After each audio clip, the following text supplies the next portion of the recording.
una enfermedad producida, o una alteración, mejor dicho, es una alteración en el metabolismo de las hidratos de carbono, grasas y proteínas que producen un estado de hiperglicemia crónica, el cual se debe a una deficiencia absoluta o relativa de insulina o un estado de resistencia.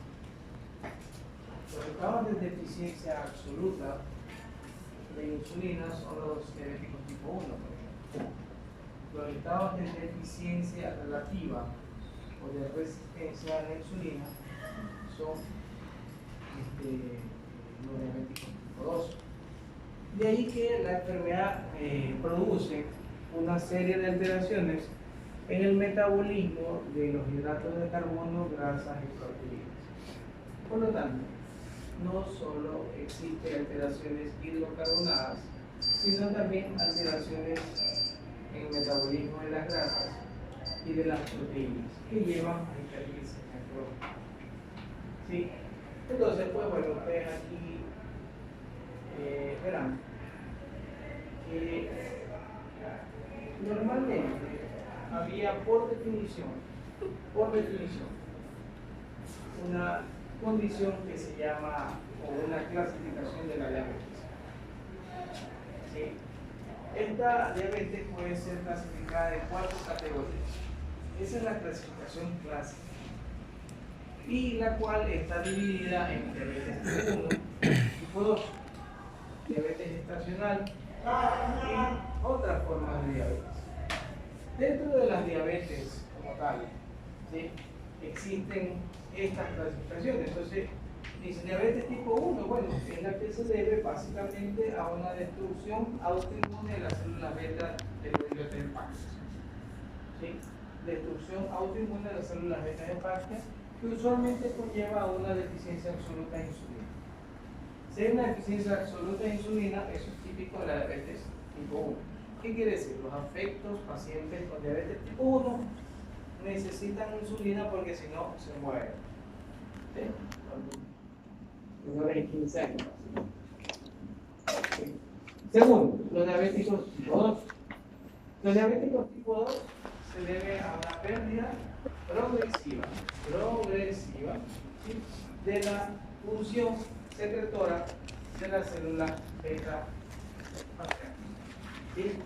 Esto conlleva o se produce en el contexto de un estado de insulinoresistencia. ¿Sí? Entonces, los diabéticos tipo 2, hay una pérdida progresiva de la secreción de insulina por las células beta en el contexto de un estado de insulinoresistencia. Cuando ustedes hablan de insulinoresistencia, están hablando de un concepto bioquímico. ¿Sí? No es un concepto clínico, es un concepto bioquímico. Insulinoresistencia o resistencia a la insulina. ¿Sí? Es una condición en la cual la insulina no ejerce sus efectos normales en concentraciones fisiológicas. Eso se debe, y para que se produzca el efecto adecuado, las concentraciones de insulina deben de ser altas. ¿Sí? Entonces, si yo tengo aquí, ¿sí?, una célula que vive de la glucosa, ¿verdad? Entonces, esta célula desarrolla una condición de bloqueo a la entrada de la glucosa por medio de los intermediadores, ¿no? Entonces, este nivel de insulina encuentra una especie de cerrojo, ¿verdad? O sea, una condición en que en condiciones normales el efecto de la insulina no es el adecuado, ¿verdad? O sea, no logra meter glucosa a la célula, ¿no? Al no meter glucosa en la célula, ¿verdad?, la célula es como matarla de hambre, ¿no? Ciertamente. Muy bien. Entonces, este nivel de insulina, para vencer este estado de resistencia a la insulina, ¿sí?, produce lo que se llama un estado de hiperinsulinismo compensatorio, ¿no? se produce un estado de hiperinsulinismo y esto es compensatorio, ¿no? Entonces, ¿qué quiere decir? Al incrementarse las cantidades de insulina en el tiempo, ¿sí?, va a llegar a producir una mejor entrada de la glucosa a la célula. ¿Okay? Pero esto conllevará a un agotamiento de las células beta de los islotes humanos. Se conlleva al agotamiento de los niños. Por eso es que en los diabéticos tipo 2 existe la pérdida progresiva de la secreción de insulina, frecuentemente en el contexto de un estado de insulinoresistencia. ¿Sí? La insulinoresistencia, ¿qué quiere decir? Que la insulina no ejerce sus efectos normales, ¿verdad? No ejerce sus efectos fisiológicos a concentraciones normales. Y ese estado de resistencia a insulina se traduce en un hiperinsulinismo compensador, el cual va a producir un agotamiento progresivo en el tiempo de la célula beta. Por tanto, el origen de la alteración básicamente es trastornos en la secreción o en la acción de la insulina. ¿Sí? Ahí se resume todo. Normalmente ustedes, les traigo esto.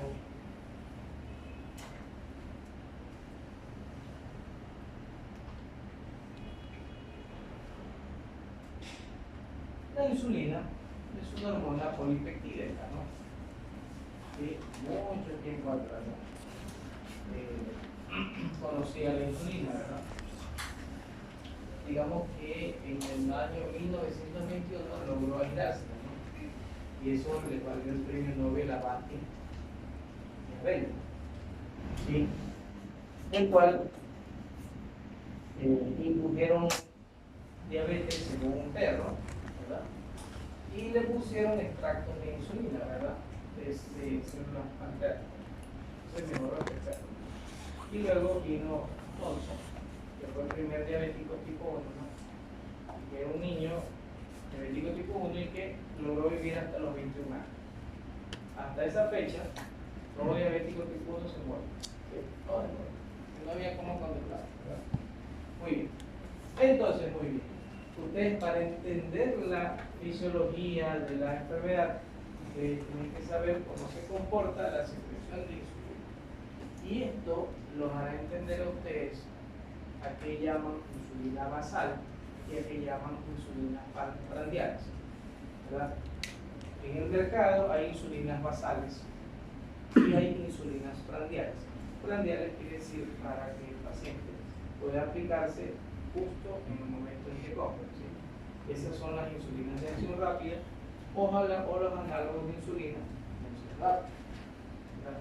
Y las insulinas basales son las insulinas de acción intermedia, como NPH, y los análogos de insulina de acción prolongada o los análogos de insulina de acción ultra prolongada, ¿sí?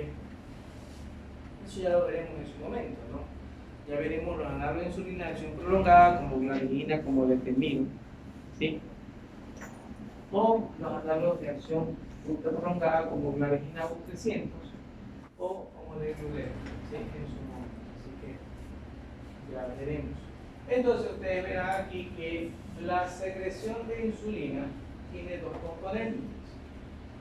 Un componente de secreción rápida o estimulado y un componente de secreción basal. ¿Sí? Vemos ahí está así, ¿no?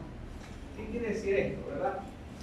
¿Qué quiere decir? Que ustedes, la secreción basal y la secreción estimulada, ¿sí? La secreción basal de insulina es la que ocurre en ausencia de estímulos exógenos. ¿Cuáles son los estímulos exógenos? La comida. Hambre, ¿no? ¿Verdad? Comida, ¿no? ¿Sí? Esa es la secreción basal.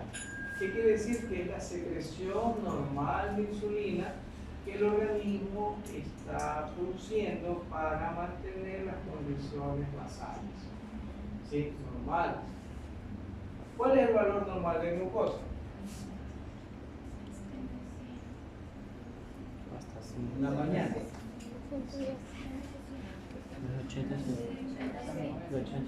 Hay grados variables, ¿verdad? Durante le dirá un valor, pero normalmente los valores van entre 70 a 100. ¿Sí? Cuando medimos y midiéramos por 100.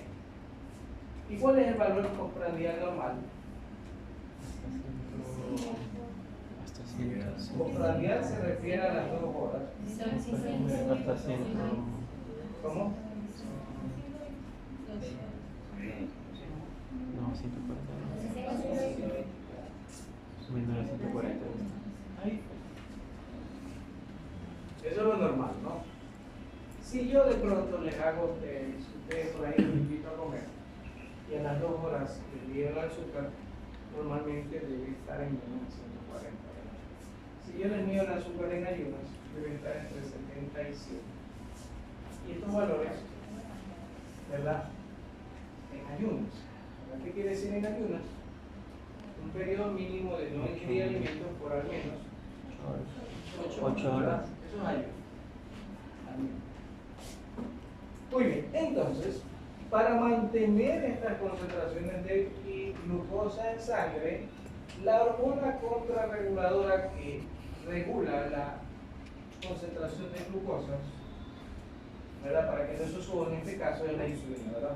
Y la insulina se secreta de esas dos maneras, ¿no? Una secreción basal, en ausencia de los estímulos externos, por ejemplo, cuando duermen. Cuando duermen se secreta una cantidad de insulina como para mantener un metabolismo adecuado, ¿sí? En ausencia de estímulos exógenos, ¿verdad? Y es la cantidad de insulina secretada en el estado de ayuno, es lo normal. Muy bien.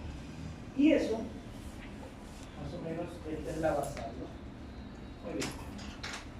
Y la secreción de insulina, la otra fase, por decirlo así, es la secreción estimulada de insulina, la cual ocurre en respuesta a estímulos exógenos. Por tanto, la secreción de insulina, ¿verdad?, tiene dos componentes, un componente basal y un componente estimulado. ¿Sí?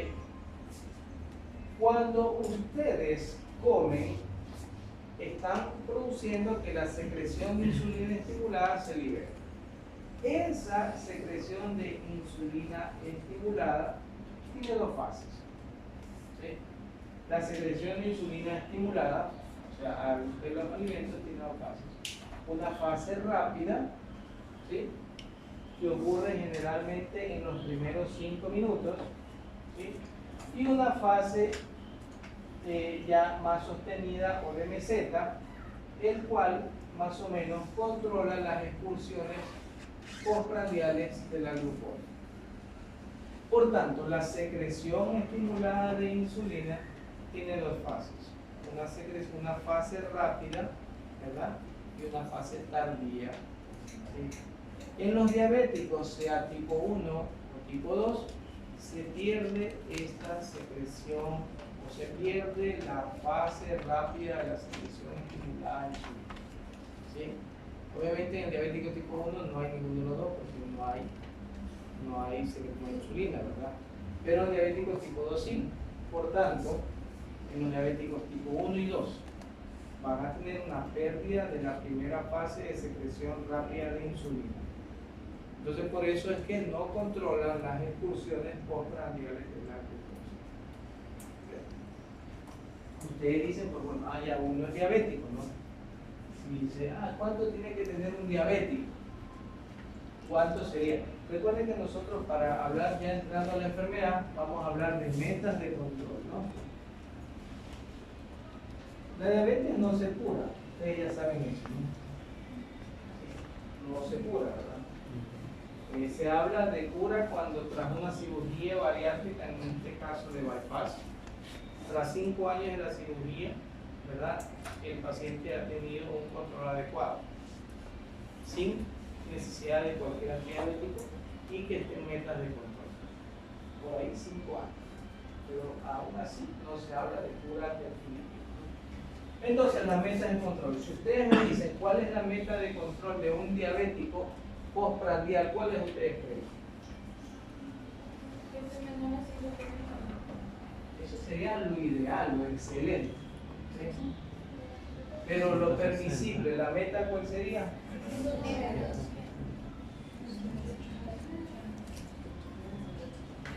Menos de 180, ¿verdad? Después de comer, ¿a qué tiempo? Las 2 horas. ¿Por qué 2 horas? Un pico. Porque hace referencia al periodo post-absortivo, ¿no? ¿Sí? Hace referencia, ustedes comen, no es que de una se absorben sus nutrientes, ¿verdad? Sino que se absorben en las 2 primeras horas, ¿verdad? Y de ahí pueden medir el parámetro. Sí, muy bien. Entonces, un diabético idealmente debería tener, o sea, de manera aceptable, menos de 180 es lo normal. El valor de 140, que es el valor normal, sería como excelente, ¿no? Sí. Este es un buen control. ¿Sí? Aceptable. Bien. Si es menos de 160, bueno. Aceptable, bueno y excelente. Es más o menos así. ¿Sí? En fin. Entonces, para entender por qué yo necesito usar insulina en un paciente diabético tipo 1 o diabético tipo 2, debo entender cómo se comporta la secreción de insulina. ¿Sí? Para entender el tratamiento con insulina, sea en diabético tipo 1 o en tipo 2, debo entender cómo se comporta la secreción de insulina. La secreción de insulina, ¿verdad? Tiene produce de dos maneras, una secreción basal, ¿verdad? Y una secreción estimulada. La secreción basal, la que no ocurre con estímulos, sino la que cubre los periodos de ayuno, y la secreción estimulada, que tiene 2 fases, ¿verdad? Una fase de secreción rápida y una secreción tardía. ¿Sí? Que así funciona, ¿no? Una primera fase o una segunda fase. La primera fase en los primeros 30 minutos, sobre todo en los primeros 5 minutos, y esa es la que se pierde en los diabéticos, sea tipo 1, sea tipo 2. ¿Sí? Conociendo la secreción basal de insulina y estimulada de insulina, ustedes ya pueden decir, pues bueno, yo necesito para manejar a un paciente diabético tipo 1 una insulina basal. ¿Sí? O sea, una insulina que me cubra los requerimientos diarios del organismo durante las 24 horas. ¿Sí? Normalmente, el páncreas o las células beta producen alrededor de 30 a 50, unidades de insulina activa. Normalmente. Y que se acompañan de picos de secreción de insulina con cada comida. O sea, yo tengo una expulsión postprandial de la glucosa, ¿sí? Y yo tengo una secreción basal de insulina, que es más o menos el equivalente a 30 a 50 unidades en 24 horas. Y estas expulsiones de glucosa que ocurren con las comidas, más o menos disparan un 10% de la dosis total que el paciente produce en el día. ¿Sí? Entonces, por ejemplo, si un organismo produce 50 unidades al día de insulina, ¿cuál va a ser la producción adicional en cada comida? Sí, un 10%, ¿no? ¿Verdad? Ustedes pueden decir, sí, puede ser 5 o 6, ¿verdad? Por ahí. Entonces, ustedes ya saben cómo van a tratar a un paciente diabético con insulina, ¿sí? Porque conocen que la fisiología de la secreción normal de insulina se comporta de ese modo. ¿Está claro? ¿Sí? Yo utilizo en un diabético tipo 1 sobre todo, ¿verdad? Una dosis de secreción, una dosis de insulina basal y luego una dosis de insulina prandial. Almuerzo, cena, desayuno, ¿verdad?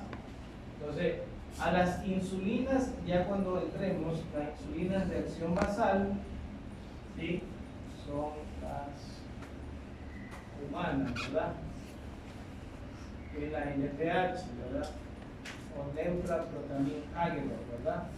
Y los análogos basales, ¿sí? El 1, ¿verdad? Los análogos basales de acción prolongada y acción ultra prolongada. Aquí está la argina, un 100. Aquí está detenida, un 100. Acá, ultra prolongada, la argina, un 300. Y la Degludec, un 100. O también la U200, ¿no? Esos son los análogos de acción prolongada o ultra prolongada, ¿no? Un 100, un 300, ¿verdad? Imagínate, ¿verdad? Y también yo tengo acá las insulinas prandiales. ¿Cuáles son las insulinas prandiales? Asimismo, las humanas, que era la insulina rápida, ¿se acuerdan? La insulina rápida.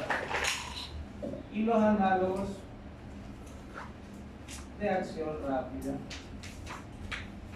de acción prolongada, y los análogos de acción rápida, que son lipro, glulicina y asparo. Esto es solo como corolario para que ustedes sepan cuál es una insulina basal y cuál es una insulina de acción rápida, ¿no? Las insulinas basales, las humanas, la NPH, y los análogos, ¿no? De acción prolongada, como prolongada, la argina U100. ¿Sí? ¿Qué significa U100? ¿Tienen interés de conocer? ¿Qué se les ocurre U100? ¿Por?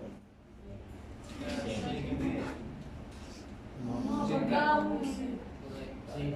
Si yo digo tengo una insulina U100, significa que en cada ml hay 100 unidades, ¿sí? Si yo digo U300, ¿cuántas hay acá? 300 por ml, o sea, es más concentrada. ¿Sí? Muy bien. Determino U100, las ultra prolongadas, la argina U300, ¿verdad? Degludec U100 y Degludec U200 que no. Hasta aquí tenemos todas en el país. ¿Sí? Y las insulinas prandiales.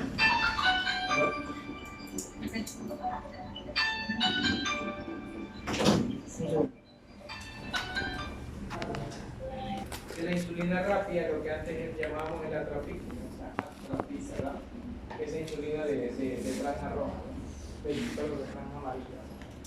¿Sí? Esta era la de franja verde, ¿no? Sí, esta clásica, ¿no? ¿Sí? Las humanas, insulina rápida, y las análogos de insulina de acción rápida que son lipro, glulicina y las par. Y hay también claro que ya no se utiliza mucho. Antes era un boom, pero de pronto cayeron en desuso, ¿no? Son las llamadas premezclas, ¿no? ¿Sí? Las insulinas premezcladas, ¿no? ¿Sí? Las cuales, por ejemplo, eran, por decirlo así, NPH rápida, ¿no? 70-30 o 50-50, ¿sí? O 25-50, ¿verdad? ¿Sí? Eso eran las premezclas. Entonces había premezclas 70-30 de humana, ¿sí? Las NPN que se llamaban, ¿no? ¿Sí? Y también hay premezcla de análogos, ¿sí? ¿Cuál es premezcla de análogos? Que combinan lispro, ¿verdad? Con una forma de acción prolongada, un análogo, ¿sí? Entonces, pues, también hay las premezclas, ¿no? Muy bien. Ok. ¿Entendieron esa parte, no? Sí, está más fácil, ¿no? Así para que ustedes sepan cómo le doy, ¿no? Sí.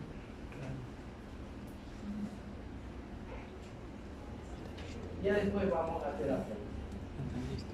Del mismo análisis. Ahorita vamos a conocer.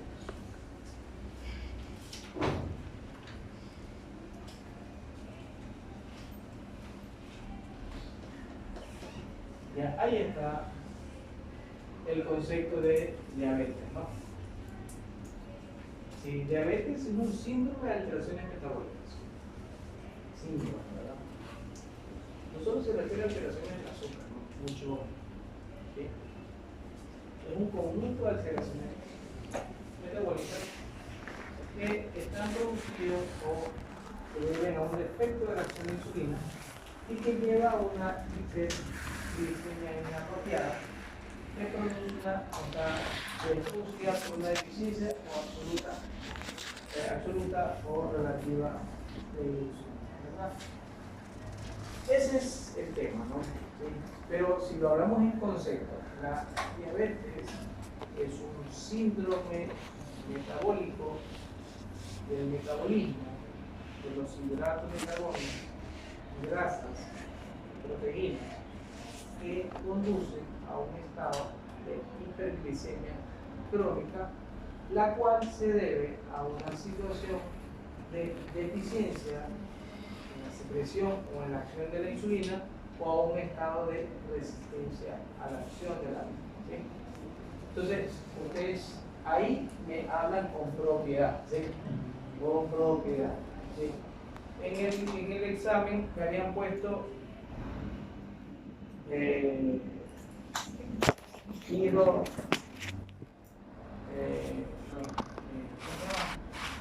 los tirosistas, me habían puesto. No, tirotropos. Tirotropos producen SH-OMA y producen un hipertiroidismo. O sea, lo ideal que es así, ¿no? SH-OMA, ¿verdad? Origen,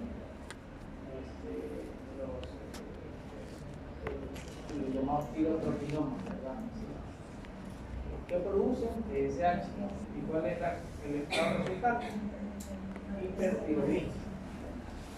Hipertiroidismo. Entonces, ahí.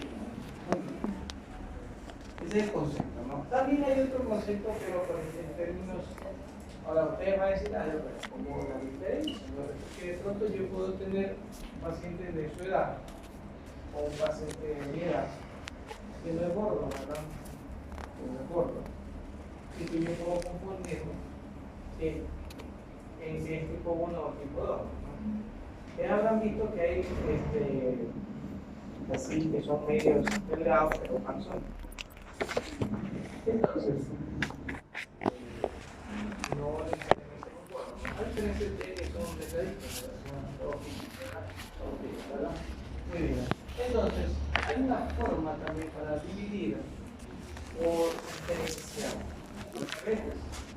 Una es la edad y otra es la edad de presentación y otra condición es midiendo ciertos parámetros, ¿no? Entonces, por ejemplo, dice, recuerden que el péptido C se llama péptido conector. ¿Sí? Cuando hablemos de insulinas, el péptido C se refiere a un componente de la insulina que es más estable y más susceptible de ser medido, y que su concentración es equivalente a la concentración de insulina. Por tanto, si ustedes miden péptido C, es como que ustedes estuviesen midiendo insulina, ¿verdad? Porque es equivalente. Las concentraciones son equimolares. ¿Sí? Hay insulina, ¿verdad?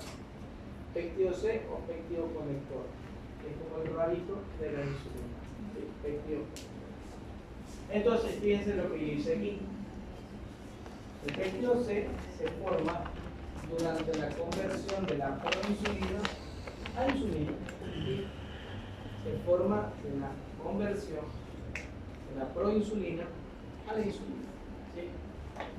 Entonces, dice, un nivel de insulina los de péptidos por debajo de 5 microunidades por ml, si lo miden así, o por debajo de 0.6 nanogramos por ml, les estará sugiriendo el diagnóstico, ¿sí?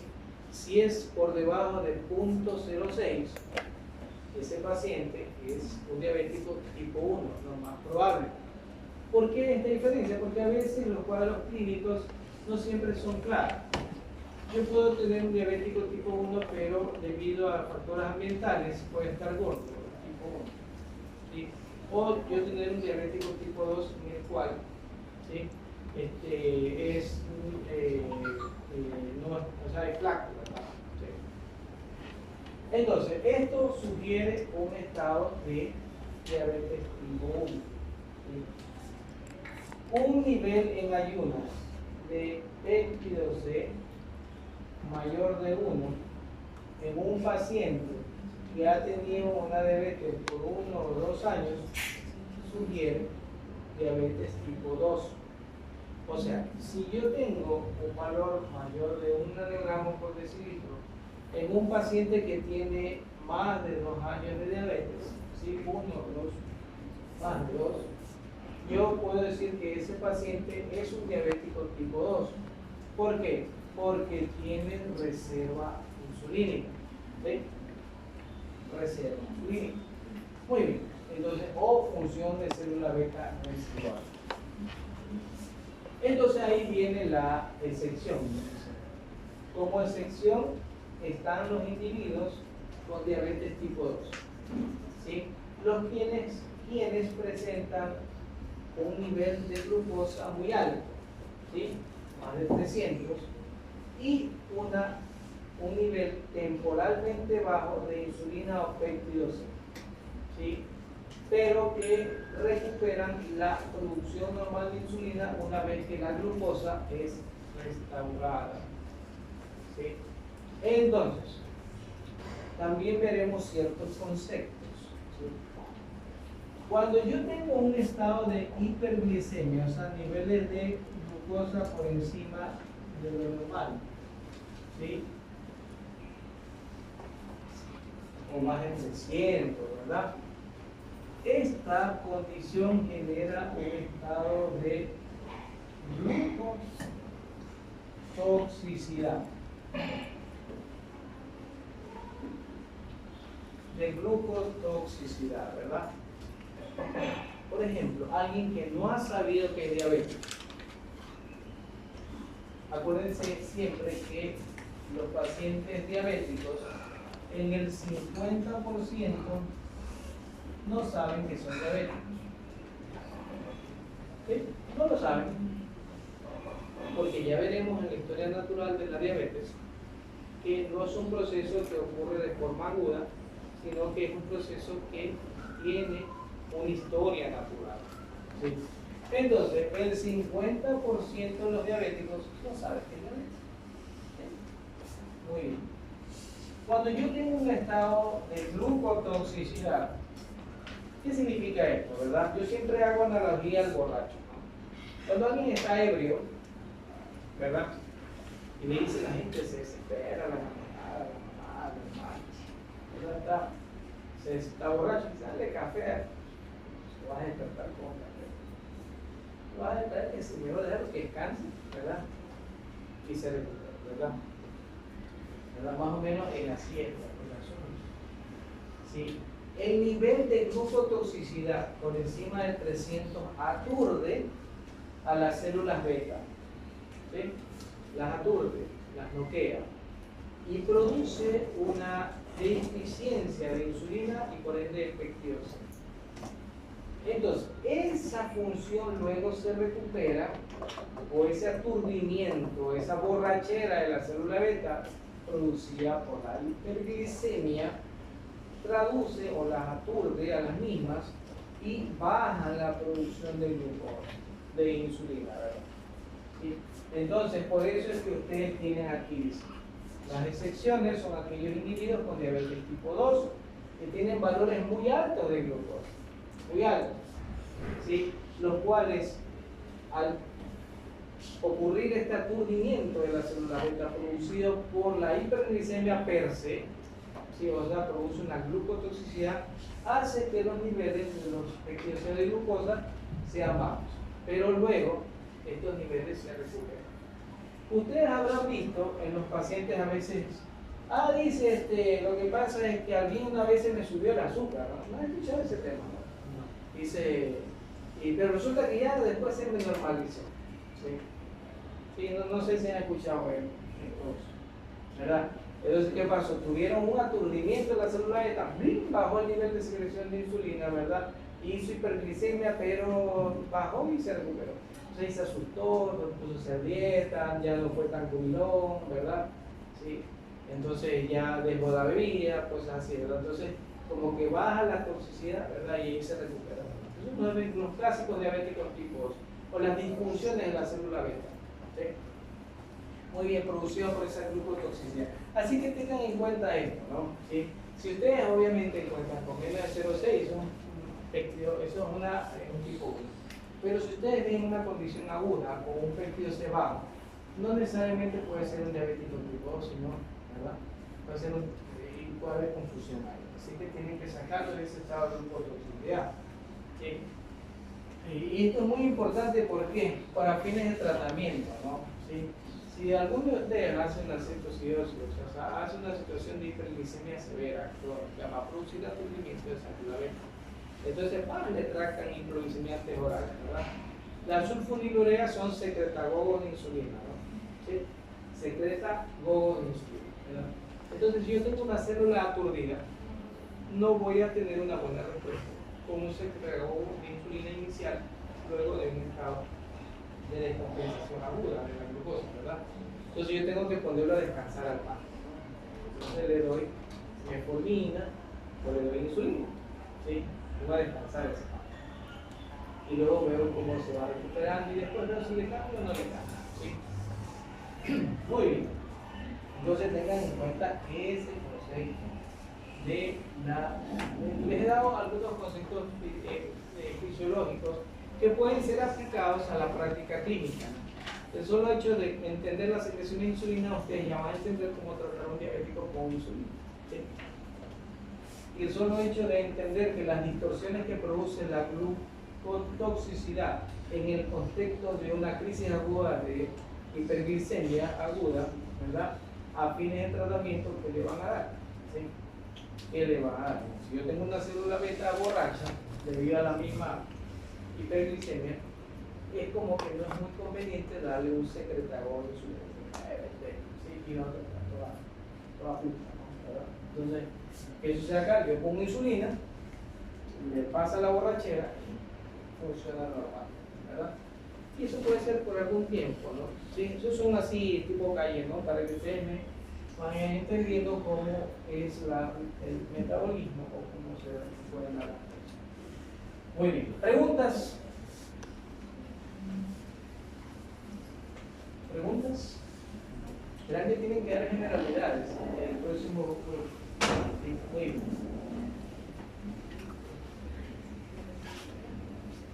¿Ya?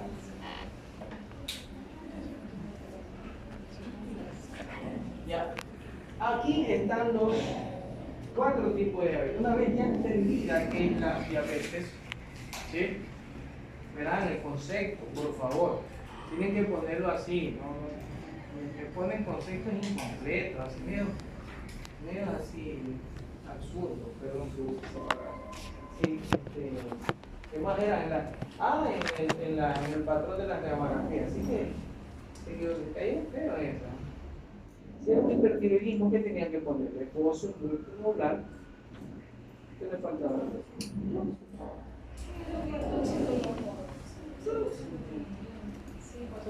Cuando ustedes tienen una enfermedad, ¿lo tratan a medida? No, mejor dicho, cuando ustedes van al baño, se lavan solo el cabello. Digo, ¿no? Se lavan todo, bueno, ¿verdad?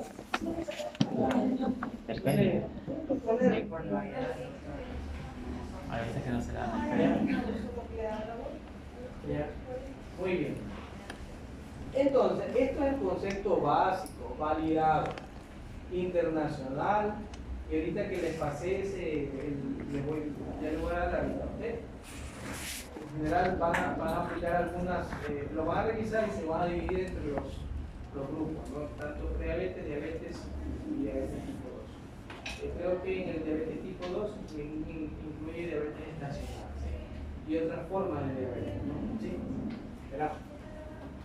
Muy bien, pero existe también, para conocimiento de ustedes, una clasificación surgida de un grupo escandinavo, el cual divide la diabetes ya no en 4 tipos, sino en 5 tipos, y lo hace en función de la patogenia de la enfermedad, ¿sí?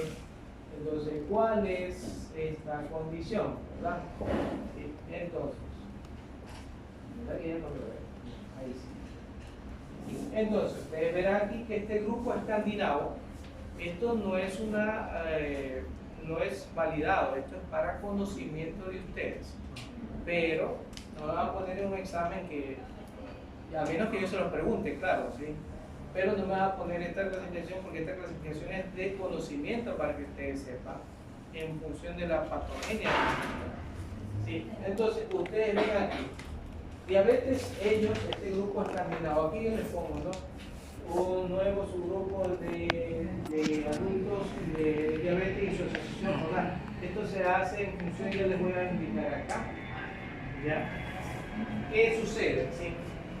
Entonces, estos vikingos, estos escandinavos, ¿sí? Vikingo, me acordé, también lo ven en Netflix, ¿sí? No sé cómo conseguir la sexta temporada. Si alguien me la puede acabar, ¿sí? La sexta temporada. Es muy buena serie. Y si ustedes, miren que ustedes, bueno, yo van a saber, ¿no? Los templarios, ¿no? Eran los templarios, eran monjes guerreros, ¿no? ¿Sí? Los caballeros del temple, ¿no? ¿Se acuerdan? O del templo, ¿no? Los caballeros del templo cuidaban el grial, ¿no? ¿Sí? ¿Se acuerdan que supuestamente ellos dicen que el grial fue colocado en el templo de Salomón, ¿verdad? Un poquito de historia, ¿no? ¿Sí? Entonces, obviamente en los primeros años del cristianismo era terrible, ¿no? Entonces surgieron los templarios, los monjes templarios, que eran monjes guerreros. Más o menos ustedes se han visto la Guerra de la Galaxia, ¿no? Como un Jedi, ¿no? Un Jedi es como un monje templario, ¿sí?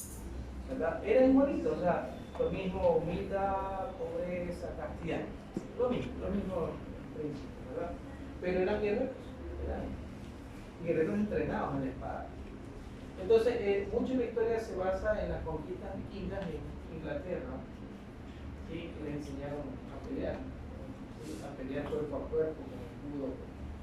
Entonces, es bonita esa historia. Si ustedes relacionan un poquito la historia, ¿no? Esta hay otra serie, no hay fotos, ¿no? En Facebook también. Acá por el de la tecnología no hay. No, es Netflix. Bueno, este grupo escandinavo, ¿sí? Como les decía, lo divide en 5 tipos, en cual dice diabetes autoinmune grave, ¿sí? La diabetes autoinmune grave que corresponde hasta el 15% de los casos de diabetes, ¿sí? De diabetes, ¿verdad? Y en lo cual ocurre o se desarrolla primordialmente en la infancia, ¿verdad? Hay una deficiencia de insulina y hay una presencia de autoanticuerpos, ¿sí? ¿A qué les recuerda esto? A la tipo 1, ¿verdad? Muy bien. Un segundo tipo, ¿verdad? En 20% de los casos, el cual existe una diabetes grave con deficiencia de insulina. Y esto ocurre en individuos no tan jóvenes, pero tampoco viejos, ¿verdad? Estamos hablando de individuos algo así como menores a 25 años. Ustedes son individuos jóvenes, ¿sí? Entonces, esta diabetes grave con deficiencia de insulina generalmente ocurre en individuos jóvenes. La secreción de insulina es alterada. Existe un mal control metabólico generalmente se asocia con retinopatías y con hemoglobina glicosilada alta. ¿Sí? Hemoglobina glicosilada alta. Entonces, esto es más o menos algo así como los tipos LADA o los MORI. ¿Sí? Igual ocurre esto, más o menos como se especifica, engloba más o menos esto. ¿Sí? En donde son tipos específicos de diabetes como las formas monogénicas de diabetes, como son el MODI, y las enfermedades, o el MODI y el LADA que se llama, ¿no? O diabetes latente autoinmune del adulto, ¿no? ¿Sí? Un MODI es un diabético tipo 2, suavecito, porque es monogénica. La diabetes es una enfermedad, ya ustedes lo dirán, es una enfermedad poligénica que se da en ciertos individuos con determinados parámetros biológicos, ¿verdad? Entonces, el MODI es una alteración en un diabético, pero producida por alteración en un gen. ¿Sí? Puede ser en el gen 21, en el 7, el 3, ¿verdad? Por eso hay MODI 3, MODI 7, ¿verdad? Eso ya lo hablaremos. Son como 9 subtipos de MODI. ¿Sí? Por eso dice diabetes de inicio en la madurez o diabetes de joven, o sea, juvenil de inicio en la madurez, diabetes juvenil de inicio en la madurez, ¿verdad? Y existen los otros que son diabetes latente del adulto, ¿verdad? ¿Cuál es la diabetes latente del adulto? Los LADA, ¿verdad? Son aquellos individuos que tienen autoinmunidad frente a las células beta del páncreas, pero que no desarrollan diabetes sino hasta edades un poco mayores. Entonces, hay este grupito que es donde hablan de diabetes con grave, con deficiencia de insulina, ¿verdad? En donde alta frecuencia de retinopatía, ¿sí? ¿Se acuerdan que antes, bueno, estamos hablando del 95, ¿verdad? El 95, ¿verdad? El parámetro era mayor o igual a 140, no sé, bueno, pronto algunos nacieron, entonces en ese grupo había el parámetro de 140. Estamos hablando del 95. Yo recién me graduaba en esa fecha, ¿no?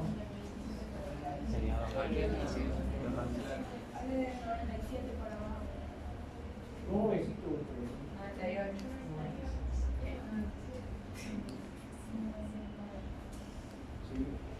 Sí, porque teníamos como no,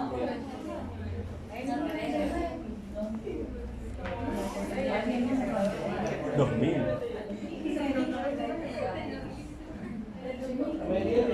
No, ¿quién dijo 2000?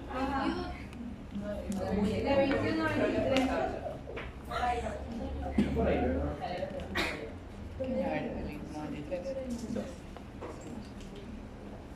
Ya, muy bien. Entonces, antes ese parámetro era de 140, mayor o igual a 140. Pero vieron que por encima de 125, entre 110 y 115, por ahí, vieron que ya estaba presente la retinopatía. ¿Sí? Y la retinopatía era un marcador, o sea, eso se hizo más o menos en los indios, en estos indios Pima, ¿no? ¿Sí? Los indios Pima son poblaciones indígenas norteamericanas que tienen la alta incidencia de diabetes tipo 2, ¿sí? Porque tienen alta incidencia de obesidad, ¿sí? Son indios que son norteamericanos, pero que pertenecieron en su momento a México, ¿no? Ustedes se habrán leído la historia de que en las guerras Estados Unidos cogió parte de la península de California, que era mexicana, ¿no? Por eso ustedes van a esas áreas por ahí, ¿no? Hay mucha gente que habla español, ¿verdad? Por antecedentes, ¿no? ¿Verdad?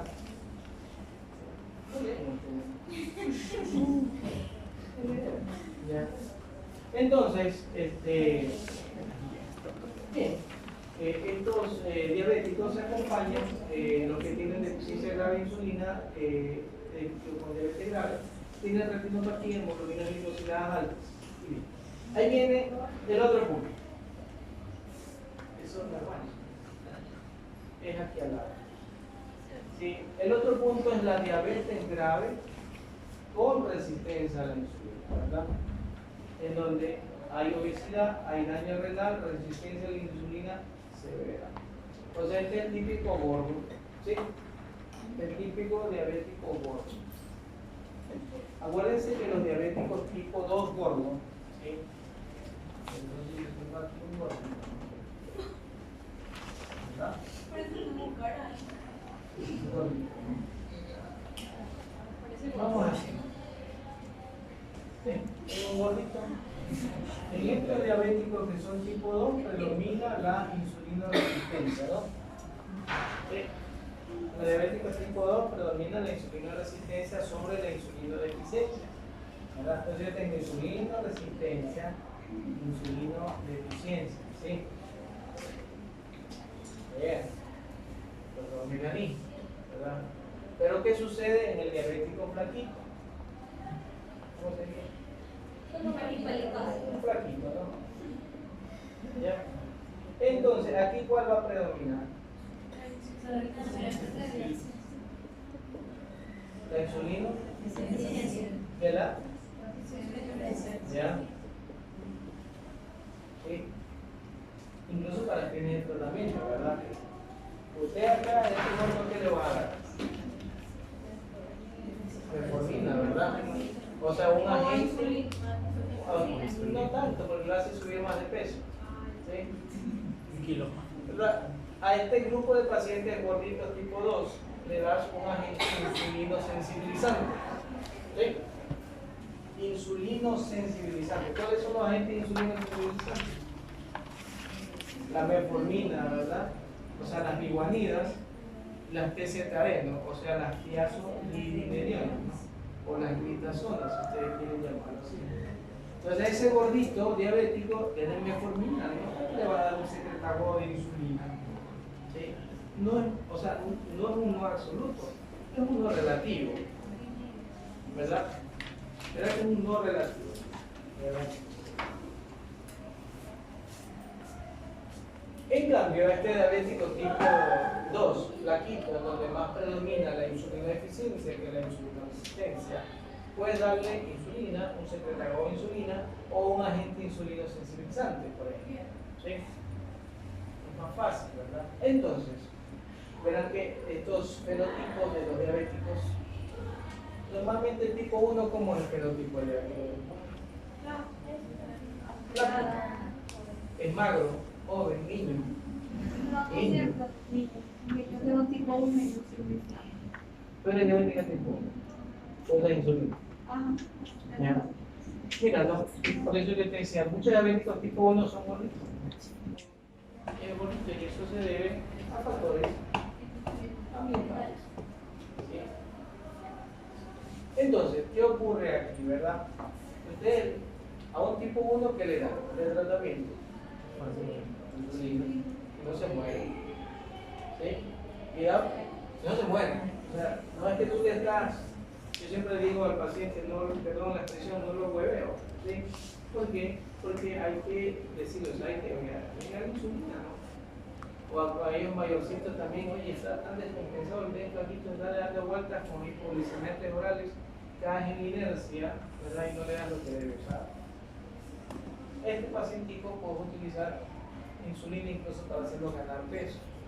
Recuerden que la insulina es una hormona anabólica, una hormona anabólica por excelencia. Ustedes habrán visto de pronto, bueno, no sé si ustedes vayan, algunos los que van así ¿verdad? Se inyectan, ¿verdad? Hormonas de crecimiento, insulina, andrógenos, para formar músculo, como hormonas anabólicas. Ya, muy bien. Entonces, deficiencia grave y con resistencia a la insulina hasta un 16%. Bien, diabetes leve relacionada con la obesidad, 23%, ¿verdad?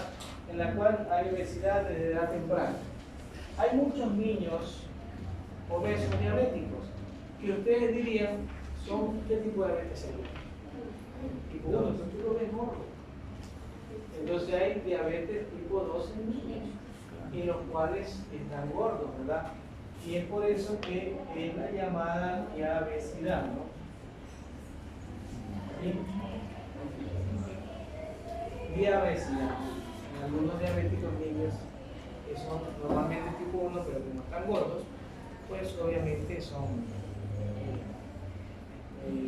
tipo 2, ¿verdad? Bien, y la forma más común, entonces, ustedes ya dirían, desde aquí hasta acá, ¿qué son? ¿Tipo 1 o tipo 2?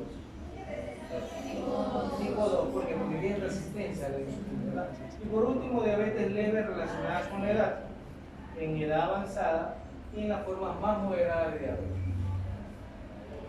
Esos son los 5 tipos de diabetes según el grupo de los escandinavos, el grupo escandinavo, en donde decía, por ejemplo, el grupo 1 de inicio precoz en edad temprana, ¿verdad? Aquí se corresponde tipo diabetes tipo 1 y clara, índice de masa corporal relativamente bajo, control metabólico deficiente, deficiencia de insulina o producción alterada de insulina.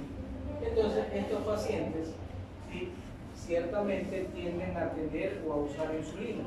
El grupo 2, similar al grupo 1, pero esto se refiere con anticuerpos positivos, que ya lo veremos, Ricardo, ¿no? Ya lo veremos en su momento.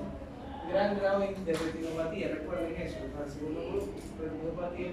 El tercer grupo, insulino resistencia. El grupo cuarto, obesidad joven y el avanzado, ¿no? Entonces, a mí me sirve mucho, ¿no? Porque yo a veces les doy a los pacientes, al menos cuando recién inician, y si son la mayoría de los pacientes que nosotros vemos aquí en la institución son pacientes el gran porcentaje son jubilados, 60% más de 65 años. El gran porcentaje. Fíjense que nosotros tenemos una población joven, es mamitas de edad temprana, ¿verdad? Ya jovencitas mamitas. Pero así mismo tenemos una población añosa que no le paran bola. Entonces, y cada vez es mayor, ¿no? ¿Sí? No tenemos los mismos problemas de Europa. En Europa baja la natalidad y puro bien. En Europa. Muy bien. Entonces, el grupo de investigadores escandinavos publicó que la diabetes de inicio en adultos comprendería 5 subtipos, ¿verdad? De inicio en adultos. 5 subtipos de enfermedades con diferentes perfiles fisiológicos y genéticos en lugar de la tradicional clasificación de tipo 1 y tipo 2, haciendo un enfoque de manejo más individualizado del paciente, ¿verdad? Acá, ¿qué le dan el tratamiento? ¿Qué le dan el tratamiento a estos dos grupos de pacientes?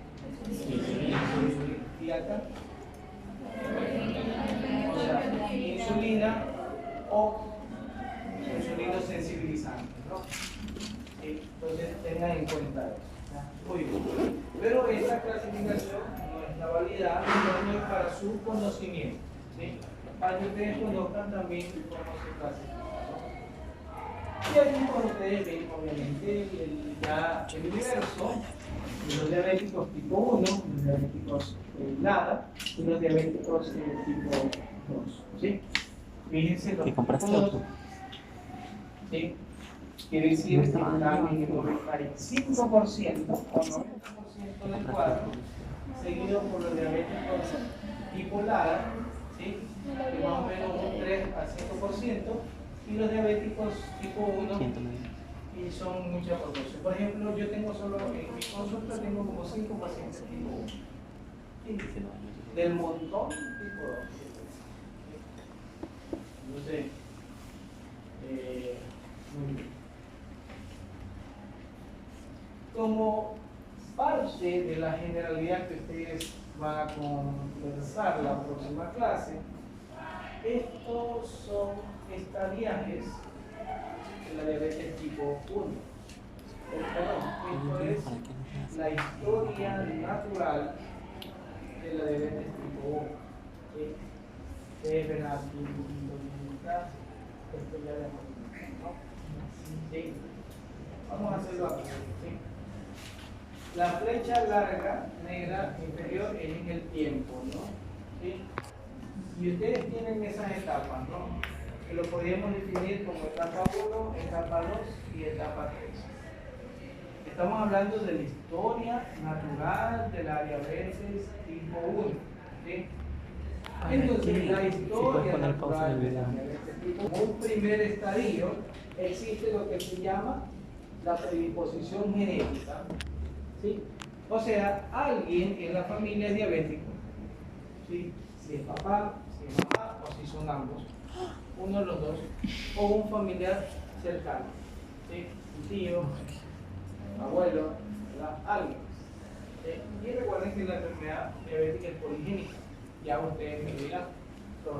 Entonces, esta predisposición genética, aunada con los factores ambientales, favorece el inicio de la destrucción autoinmune de la célula beta. ¿Sí? Entonces, la predisposición genética, vamos acá. ¿Cuáles son las características de la predisposición genética en el estadio 1 de la historia natural de la diabetes tipo 1, ¿verdad? Entonces ustedes aquí tienen las características y los criterios diagnósticos. ¿Sí? Entonces, ¿cuáles son las características en el estadio 1 de un paciente con diabetes tipo 1? Es que normalmente va a haber autoinmunidad. ¿Sí? ¿Y cuál es la autoinmunidad? La presencia de células T, la presencia de células frente a los ICA, anticuerpos frente a células de los islotes, ¿sí? Anticuerpos anti-tirosinasa, o los anticuerpos frente al zinc, ¿verdad? O los anticuerpos anti-CAP65, que son los anticuerpos frente a la descarboxilasa del ácido glutámico de tipo 65, que eso ustedes ya lo van a conversar. Pero aquí yo se los resumo para que ustedes lo vean, ¿verdad? Entonces, ustedes tienen aquí autoinmunidad. ¿Qué quiere decir? Que de pronto el paciente tiene una normoglicemia, según de ustedes, mamita, ¿sí? Y se les ocurre hacerle autoinmunidad, ¿verdad? O sea, le piden anticuerpos ICA, ¿sí? O anticuerpos antiinsulina, o anticuerpos antitirosinasa, ¿verdad? Y ¡pum! Positivo, ¿sí? Pero que resulta que está normoglicémico, ¿sí? Normoglicémico. Y es por eso que no tiene mucha ventaja hacer un screening de los diabéticos tipo 1, porque no es económicamente rentable, son exámenes bastante onerosos, ¿verdad? Y que relativamente les va a decir que, bueno, sí pueden progresar, pero ustedes no saben cuándo va a progresar la enfermedad. Entonces va a crear más tensión, porque no saben en qué momento puede desarrollar. ¿Sí? Entonces, este estadio 1 se caracteriza por autoinmunidad presente, pero normoglicémica, y el paciente va a estar presintomático, o sea, asintomático. ¿Sí? Asintomático, es una característica, ¿no? Acá, miren, predisposición genética, ¿sí? Factores ambientales. ¿Qué factor ambiental aquí? Generalmente una infección viral, ¿no? Por ejemplo, virus Coxsackie, ¿no? Sobre todo. ¿Sí? Muy bien, ¿cuáles son los criterios diagnósticos de este estadio 1 para decir que ustedes ahí va a haber progresión? Simplemente la autoinmunidad. Van a tener la presencia de múltiples autoanticuerpos. Muy bien, hasta ahí el estadio 1. Fíjense que yo no les pongo tiempo porque no se sabe en qué momento del tiempo va evolucionando o hace progresión. ¿Sí? De pronto ustedes están viendo que la característica del tipo 1 el niñito no está jugando y saltando y hace situación. ¿Sí? O sea, ustedes no saben en qué momento puede ocurrir esta condición, ¿no? Es diferente en un diabético tipo 2, ¿sí? Que a veces se siente malito en los últimos días, está como anidadera, resequedad de boca, dolor a veces de barriga que confunde con un estado de abdomen agudo, inflamatorio, ¿sí?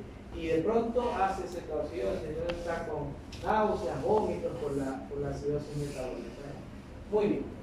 De ahí viene la etapa 2, ¿sí? En el tiempo. Entonces, en la etapa, con esto ya terminamos, ¿verdad? En la etapa 2 va a haber autoinmunidad, ¿sí? Lo mismo que acá. ¿Sí vieron la etapa 2? En la etapa 2 va a estar la presencia de inmunidad, de autoinmunidad, igual que en la etapa 1. Pero aquí ya va a haber el daño insulítico, ¿no? La insulitis, ¿no? O sea, el daño en la célula beta. ¿sí? Provocado daño mediado por los anticuerpos, obviamente favorecidos por los factores ambientales. También se dice que a veces hay niños alimentados con leche de vaca, no sé si sean los niños alimentados con leche de vaca, ¿verdad? Con la beta, con la proteína de la leche de vaca que le crea una inmunidad, ¿verdad? Y puede originar este tipo de alteraciones. Entonces, aquí hay un estado de insulitis, ¿sí? La segunda parte... ¿Puedes repetir esa última parte? ¿Sí? La última parte, lo de los niños con... Es que la alimentación de niños lactantes con leche de vaca, debido a la lactoglobina de la proteína de la leche de vaca, podría inducir una respuesta inmune en el paciente y favorecer el desarrollo de diabetes tipo 1 del tipo. ¿Sí? Entonces, este estado de insulitis se ve acompañado, ya es un estadio 2, ¿sí? En donde hay autoinmunidad y en donde hay disglicemia. ¿Sí? ¿Qué es disglicemia? ¿Verdad?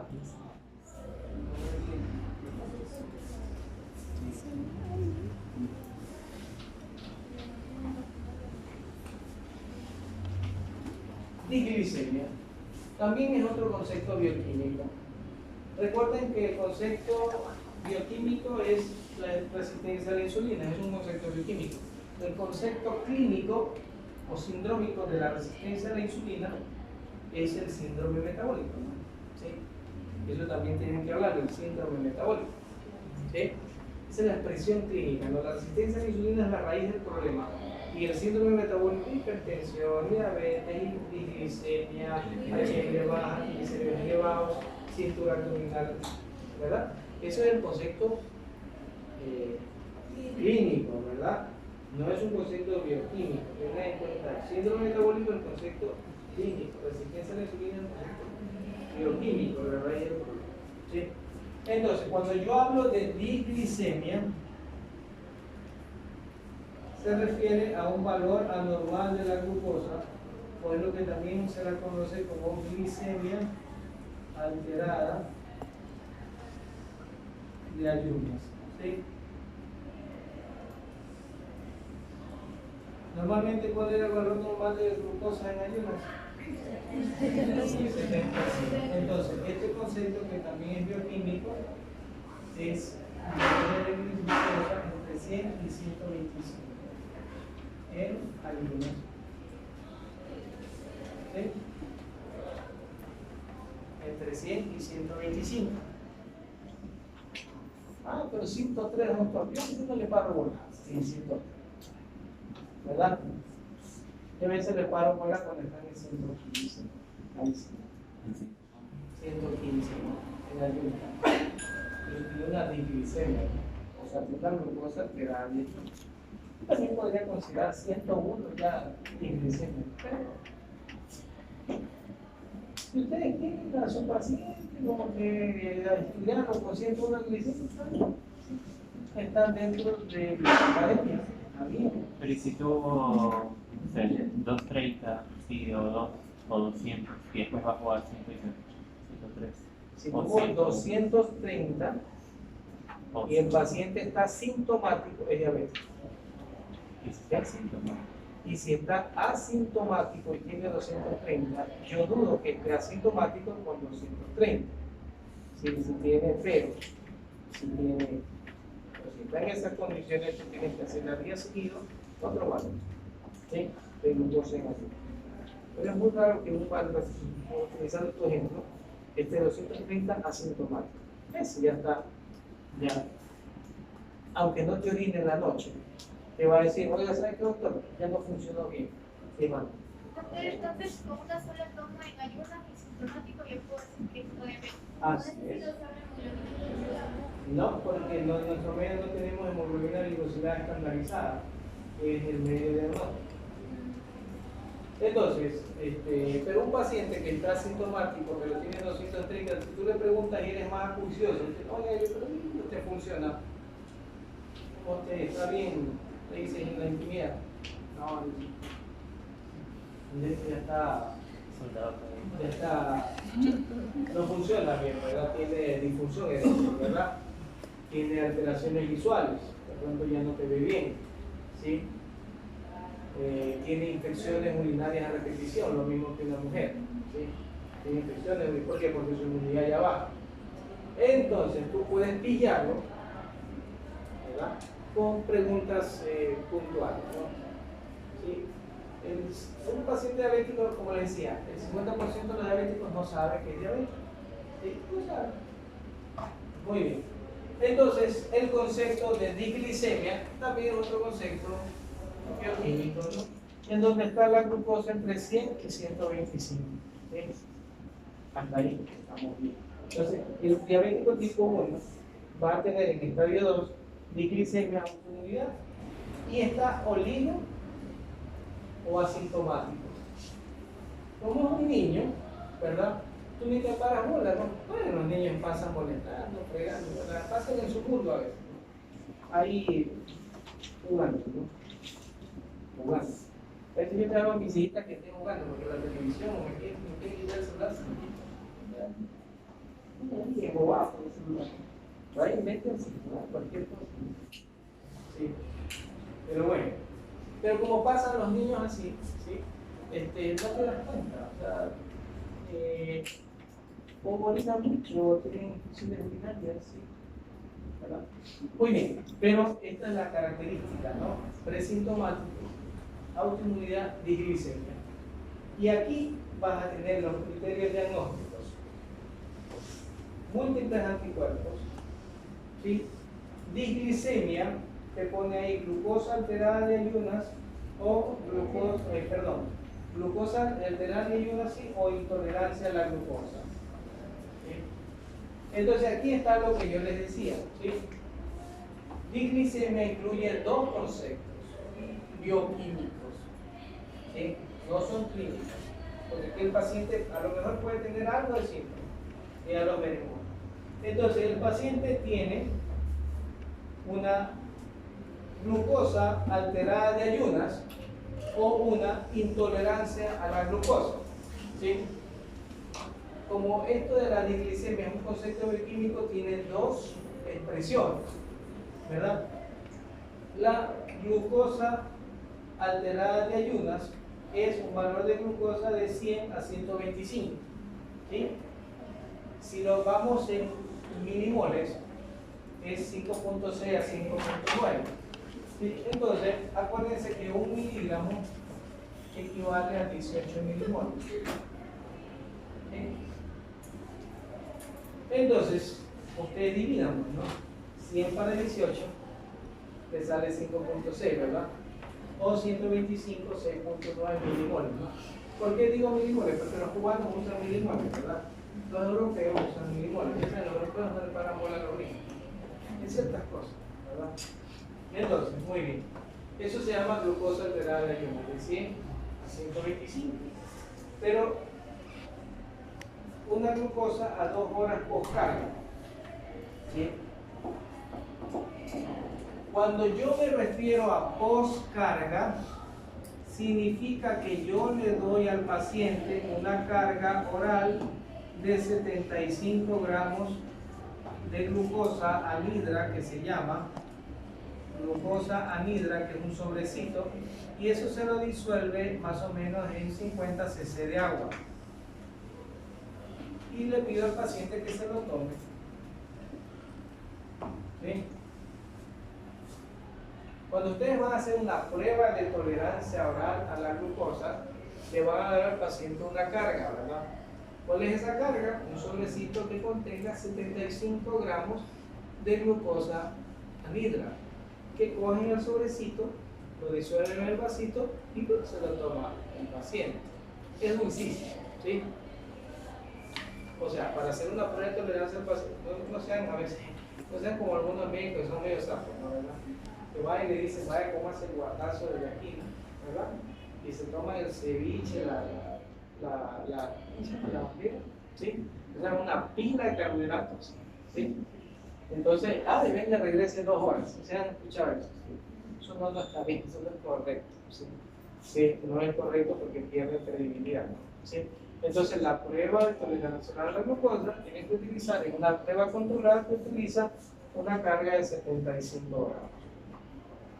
Entonces, ustedes miden la prueba basal y a las 2 horas. ¿Sí? El valor basal es X valor. X valor. Y el valor a las 2 horas después de tomarse la bebida, el preparado, es menos de 140. ¿Sí? Menos de 140. Es una respuesta normal. Pero para hablar de intolerancia a la glucosa, significa que este valor es entre 140 y 199, ¿verdad? O sea, aquí 140 o 199. Entonces, ustedes ya tienen dos conceptos de disglicemia, ¿no? La disglicemia incluye una glucosa alterada de ayunas, una intolerancia a la glucosa. ¿Sí? Ambos son conceptos bioquímicos, ¿sí? De 100 a 125 o un valor de glucosa a las 2 horas. Verán el concepto. Una intolerancia a la glucosa se refiere a un valor de glucosa entre 140 y 199 miligramos a las 2 horas tras una carga oral de 75 gramos. ¿Sí? Si no lo ponen así, yo les anulo la respuesta. No, la escriben. ¿Sí? La escriben. Porque en este cuadro solo para explicativo, ¿no? ¿O no lo entendió? ¿Sí lo entendió? Ahora está bien, ¿verdad? ¿Sí? Es un valor de glucosa entre 140 y 199. ¿Ya? No. Ya me voy. Ya.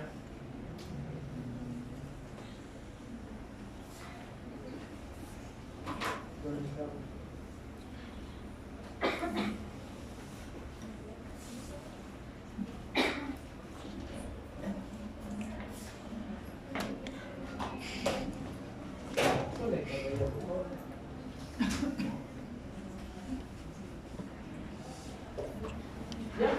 Entonces, fíjense, la insulitis, ¿sí? Ya se convierte en una expresión clínica, ¿verdad? Porque ya está oligo, ¿verdad? Sintomático. Y ya tiene anormalidades de laboratorio. ¿Sí? Y por último, la hemoglobina glicosilada entre 5.7 y 6.4. Pero entiendan que esto es hemoglobina glicosilada estandarizada. ¿Sí? La que nosotros hacemos es por cromatografía líquida de alto rendimiento. ¿Sí? Cromatografía líquida. Esa no sirve para el diagnóstico. No es que no sirva, pero para el diagnóstico no sirve porque no es la hemoglobina glicosilada estandarizada. La que tienen que hacerse bajo un método especial. ¿Sí? Y bajo ciertos parámetros. ¿Sí? Pero si ustedes tienen una hemoglobina glicosilada entre 5.7 y 6.4, ya es un estado de disglicemia. Porque la hemoglobina glicosilada normal es menos de 5.7. Si yo les mando la hemoglobina glicosilada a ustedes, si tienen 5.3 está bien, porque es menos de 5.7. Correcto. ¿Sí? Por último, la etapa de insulitis. Esto incluye la etapa ya de diabetes. ¿Por qué? Porque ya les está hablando de intolerancia a la glucosa, ya tienen glucosa alterada de ayunas. ¿Sí? Y aquí, en esta etapa, en la segunda parte, se ha perdido la primera fase de secreción de insulina estimulada, ¿no? ¿Sí? Tienen que ir a crucial que yo les explique todas estas cosas para que ustedes conozcan más o menos esta cuestión. Muy bien. Y la tercera etapa, ¿verdad? ¿Entienden? La tercera etapa es diabetes, o sea, inicio clínico. En un diabético tipo 1, ¿con qué debuta? ¿Debuta con? Seco, ¿no? Con cetoacidosis, ¿verdad? Los niños son susceptibles a la cetoacidosis. Los adultos son resistentes a la cetoacidosis. Pero no quiere decir que no tenga, ¿sí? Un adulto también puede tener una cetoacidosis diabética, generalmente por una infección, pero lo más común es una situación hiperosmolar hiperglicémica no cetogénica, ¿sí? ¿Sí? Ya. Entonces, en los diabéticos tipo 1, el tercer estadio es la etapa clínica de diabetes, que es brusca, ¿verdad? Hace cetoacidosis, ¿sí? Entonces, en esta etapa, en la etapa 3, es nuevo inicio de hiperglicemia, ¿verdad? Y está francamente sintomático. Acá, inicio clínico, ¿sí? Características diagnósticas, síntomas clínicos, diabetes por criterios estándar. ¿Cuáles son los diabetes por criterios estándar? Ahí viene tu pregunta. Diabetes, glucosa en ayunas mayor o igual a 126 en ayunas, con síntomas. O hiperglicemia o glucosa mayor o igual a 126 en 2 días, ocasiones seguidas, en ausencia de síntomas, ¿sí? O hemoglobina glicosilada mayor de 6.5, o un valor de glucosa, una carga oral de glucosa a las 2 horas mayor de 200. Esos son los criterios estándar de diabetes, ¿sí? Fíjense que yo les mencioné básicamente 3, ¿verdad? Que el primero, el clásico, el de ayunas, o sea, mayor o igual a 126 en ayunas en una ocasión si el paciente está sintomático. O sea, bajada de peso, poliuria, polidixia, ¿sí? Polifagia, nituria, pérdida, pues cosas así, ¿verdad?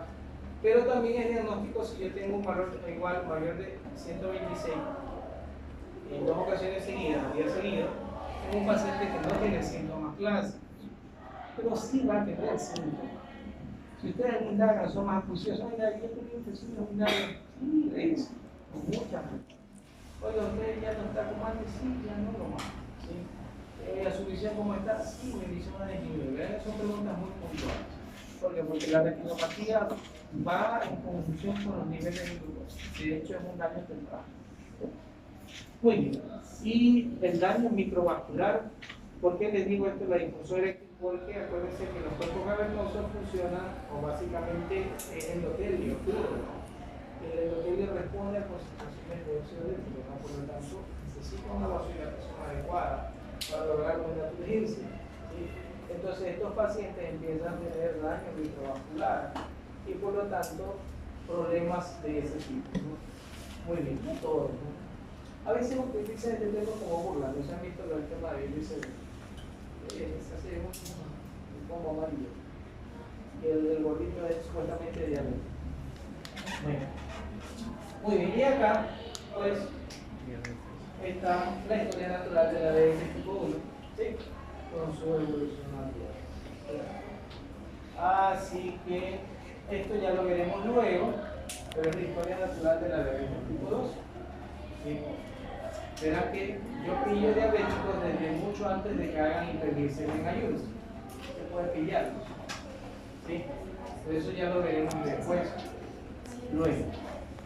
Ok, preguntas. Hasta aquí ya la clase. ¿Preguntas? Puede ser un agua. Claro.